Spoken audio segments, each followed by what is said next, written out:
हाय दोस्तों, आप सभी का स्वागत है। और आज हम पढ़ेंगे इंडिया ईयू एफटीए के बारे में। जैसा कि आप लोग सुने होंगे या पढ़े होंगे न्यूज़पेपर में या न्यूज़ चैनल में कि भारत और ईयू के बीच एफटीए की नेगोशिएशन चल रहा है।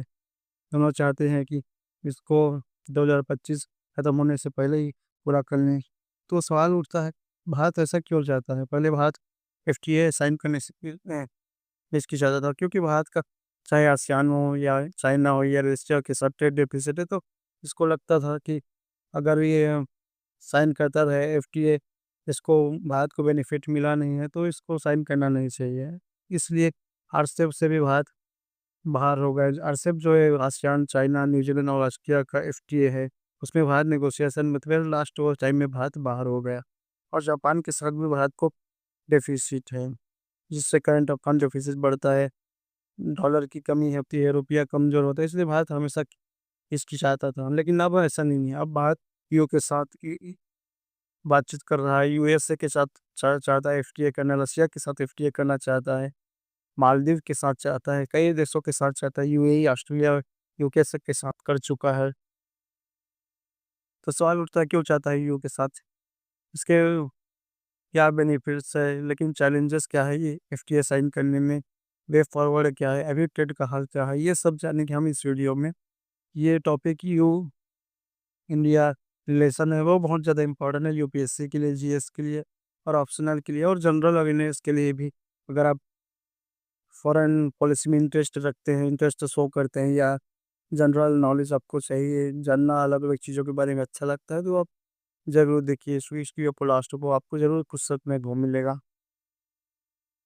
ठीक है, फिर स्टार्ट करते हैं। पहला, ये मैटर क्यों करता है भारत के लिए?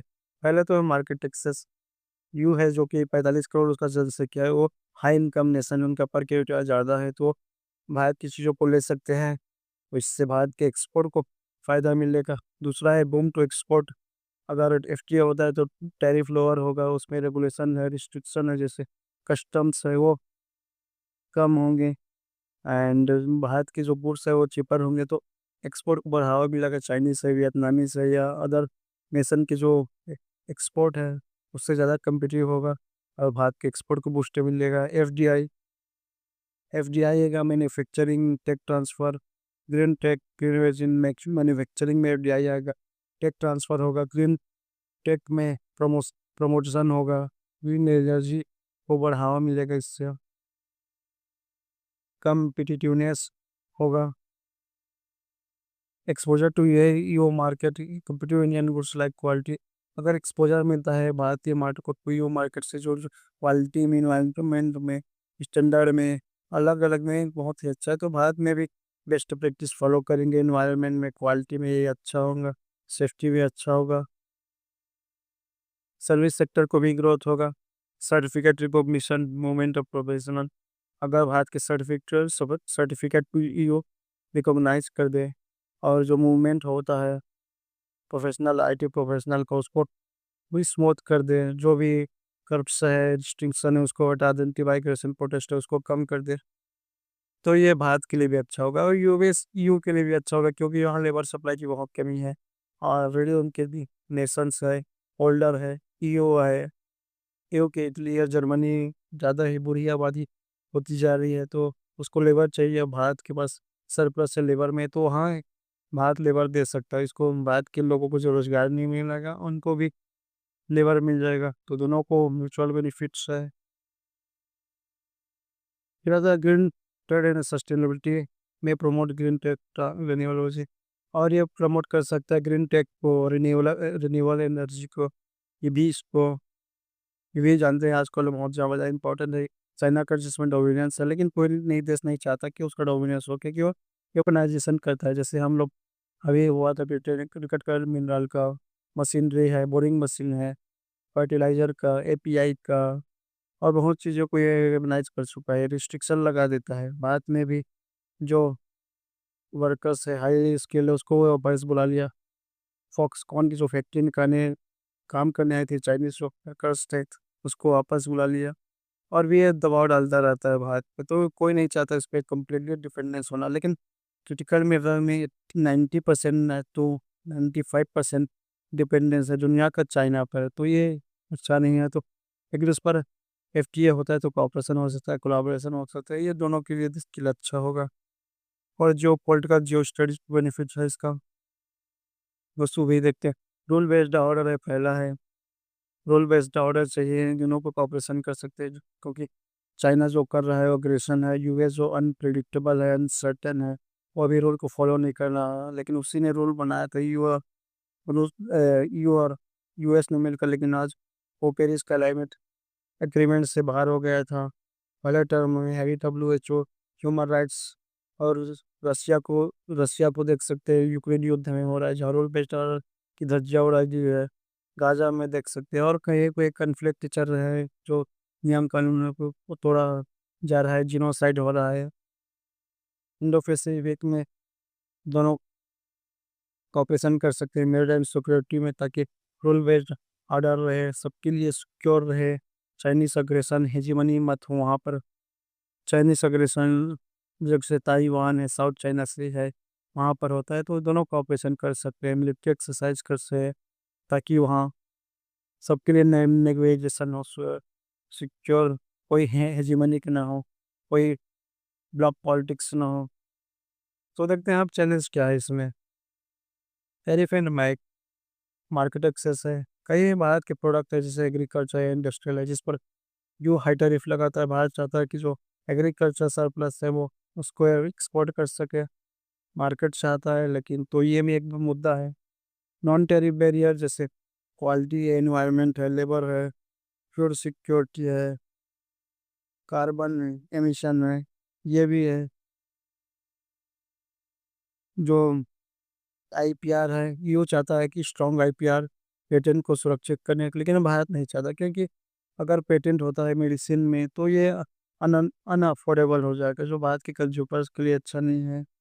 जैसे कैंसर है, टीबी है, एच ये अभी भी बहुत ही महंगा एचआईवी है, तो अगर पेटेंट होता है तो उसको भारत कंज्यूमर खरीद नहीं पाएंगे। लेकिन इसलिए भारत फ्लेक्सिबल आईपीआर चाहता है।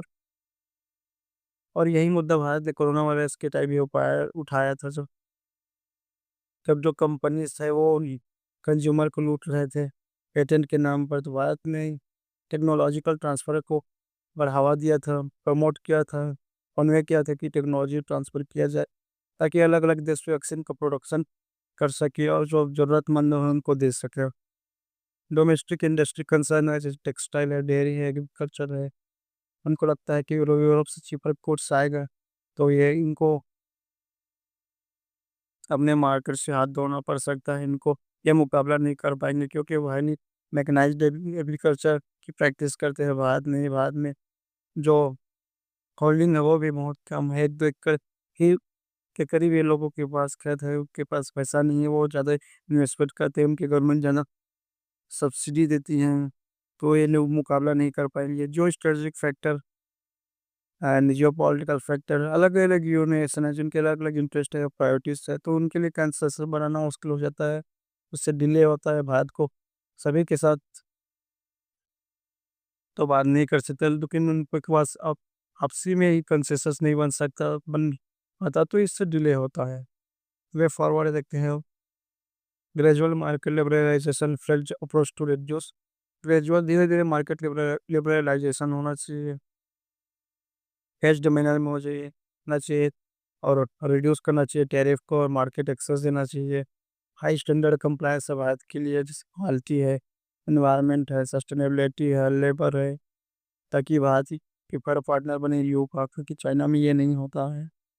चाइना में इन्वायरमेंट नहीं होता, लेबर का कोई राइट्स नहीं, उतना क्वालिटी में भी वो कम होता है। इससे भारत के एक्सपोर्ट को बढ़ावा मिलेगा। सेक्टर स्पेसिफिक डायलॉग जैसे कि पर जो एडवांटेजेस सेक्टर है भारत की आईटी है, तो वहाँ पहले डायलॉग करना चाहिए। और सेंसिटिव डायलॉग है जो एग्रीकल्चर, डेयरी है, वाइन है, उस पर बाद में जाना चाहिए। इन्वेस्टमेंट है, दोनों को मैन्युफैक्चरिंग में है, clean energy, tech transfer, joint ventures में करना चाहिए। Strengthen service trade certificate recognition देना चाहिए, और जो मूवमेंट है लेबर का उसको स्मूथ करना चाहिए, फ्लेक्सिबल करना चाहिए, ताकि दोनों की उसका लेबर रिक्वायरमेंट, इसका लेबर सरप्लस दोनों जुड़ जाए और अच्छे दोनों के लिए म्यूचुअल बेनिफिशियल हो। Leverage climate goals and sustainability. Bharat को जो environment friendly, climate friendly practices है और ट्रेड ग्रीन टेक है, उसको अलाइन करना चाहिए ट्रेड से, ताकि भारत प्रीफर्ड पार्टनर बने, क्योंकि यो भी उन्होंने देशों को प्रमोट करता है, प्रीफर करता है। यो बहुत ही इसमें आगे माना जाता है, क्योंकि इन्वायरमेंट है या अलग अलग स्टैंडर्ड है, लेबर है, इसमें डेमोक्रेसी है, ये बहुत ज़्यादा इसको प्रमोट करता है। तो आपको वो प्रमोट करना पड़ेगा, तब जाकर आप यू का प्रेफर्ड पार्टनर बन सकते हैं। आप देख ले रहे हैं डाटा दोनों की लिस्टेड है, तो उसका कितना है, इसको सरप्लस है, किसको डेफिसिट है। तब गुड्स में ट्रेड है $137 बिलियन, जो भी 2023-2024 का है। इसमें है भारत को 17 बिलियन का ट्रेड सरप्लस है। इन सर्विस $51 बिलियन, जिसमें भारत को $7 बिलियन का सरप्लस है। भारत के जो सर एक्सपोर्ट है, इसमें 100% में से 17% जाता है यू को। FDI देख लेते हैं। यू भारत में 2000 से 24 के लिए $117 बिलियन का इन्वेस्टमेंट कर चुका है। तो ये भारत के लिए बहुत ज़्यादा इम्पोर्टेंट है। FDI में भी, एक्सपोर्ट में भी जो 17% एक्सपोर्ट को लेता है। गुड्स में भी 17 बिलियन का भारत को सरप्लस है। सर्विस में भी 7 बिलियन का सरप्लस, इसलिए भारत चाहता है FTA करना, ताकि ये जो अनसर्टन ट्रेड इकॉनमी है अभी, स्पेशली यूएस की तरह, जो उसने 50% टैरिफ लगा रखा है भारत के, लेकिन भारत को $45 बिलियन का सरप्लस है उसके साथ। और चाइना भी रिस्ट्रिक्शन लगाता है, तो भारत एक्सपोर्ट नहीं कर पाता, उसका मार्केट एक्सेस नहीं है उसका। तो ये चाहता है कि वहाँ का मार्केट मिल जाए, ताकि मेकअप कर सके। और भी भारत एक के साइन कर चुका है यू के साथ, UAE के साथ, ऑस्ट्रेलिया के साथ।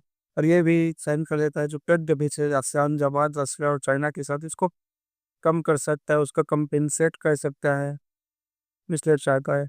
समरी में देखा तो को भारत बहुत कागज जिसके वजह से FTA चाहता है, जिससे ट्रेड होगा, एक्सपोर्ट को पुष्ट मिलेगा, MSME के लिए फायदा होगा, एग्रीकल्चर के लिए भी मार्केट एक्सेस मिलेगा, उसको स्मॉल फार्मर्स उनको फायदा होगा। टेक्सटाइल है, जो स्ट्रेटजी पीछे इंडो पैसिफिक है, क्लाइमेट गोल्स है, साउथ चाइना सी है, डिफेंस है, यहाँ कॉपरेट कर सकते हैं, क्योंकि दोनों के लिए डिफेंस रिक्वायरमेंट है। भारत डिपेंडेंस घटाना चाहता है रशिया पर, US पर, इसराइल पर, जैसे आयु चाहता है इंडिपेंडेंस घटाना US पर, क्योंकि अब US पर वो कंप्लीटली रिवर नहीं हो सकता। जैसा कि देख सकते हैं रशिया यूक्रेन में उसको उतना मदद नहीं कर रहा है, वो गारंटी भी नहीं दे रहा है, अब उनका धमकी दे रहा है नाटो छोड़ने की। तो भी डेफर्स चाहता है प्रमोट करना, तो दोनों के पास म्यूचुअल कारण है, तो म्यूचुअल बेनिफिट दोनों कॉपरेट कर सकते हैं। जेट्स इंजन है, सबमरीन में, एयरक्राफ्ट कैरियर में, ड्रोन्स में, मिसाइल्स में, ये दोनों के लिए अच्छा होगा। टेक्नोलॉजिकल ट्रांसफ़र कर सकते हैं, जॉइंट वेंचर्स कर सकते हैं। और ग्लोबल बॉडीज है, जैसे UN है, UNC है, रूल बेस्ड ऑर्डर है, इनको कम से कर से चाइनीज एग्रेशन को कम करने के लिए काम कर सकते हैं। मल्टीपोलर वर्ल्ड है, स्ट्रेटेजिक ऑटोनॉमी है, उनके लिए जा सकते हैं। तो ये सारी कारण है जिसके वजह से भारत यू को बहुत प्रेफर करता है, FTA साइन करना चाहता है, और अपने जो पार्टनरशिप है, जो टाइस है, उसको मजबूत करना चाहता है। ये UPSC की GS2 के लिए बहुत ही ज़्यादा इंपॉर्टेंट EU मेजर पावर है, और पॉलिटिकल साइंस के लिए भी बहुत इंपॉर्टेंट है। इसका नोट्स मैं मेरे टेलीग्राम UPSC सक्सेस पाथ में शेयर कर दूंगा, आप वहाँ से ले सकते हैं। एंड आज के लिए इतना ही, धन्यवाद।